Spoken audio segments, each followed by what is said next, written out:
मामू मामू हाँ किस होला कुआ तो बलराम दास बाली रथ केने करथिले आ बलराम दास किए हो हो आ कहूची आ आस आस आस आस एटी बो जगन्नाथंकर जने भक्त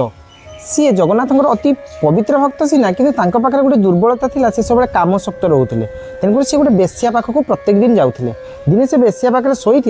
से बेश्या पाखे शोईला बेले खूल कीर्तन शब्द है जो पचारे बेश्या को आज कौन ना आज है श्री गुंडीचा कहला हाई रे मु जगन्नाथंकर एत परम भक्त हो आज गुंडीचा जात भूलिगनी मु एडे काम को तापर से सेउठू सीधा दौड़ी थे नंदीघोष रथ को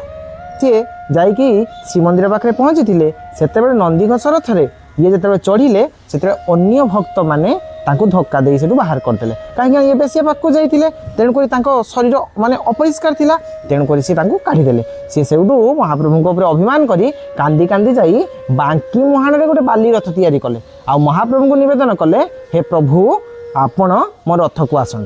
एवं मो रथ को आसी विराजमान करंतु से भगवान नंदीघोष रथ छाड़ दे भौणी सुभद्रा आउ भाई बलभद्र को नहीं जाई बांकी मुहाण में पहुँचले एवं बाली रथ विजय कले जिते से बाली रथ विजय कले एठी आउ रथ चलला ना समस्ते जाई ठाकुर राजा पाखे पहुँचले जिते ठाकुर राजा को कहले राजा आसी कौन कले ना आदेश देले जे समस्त रथरे हाथी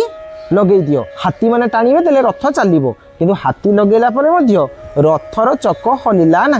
तापरे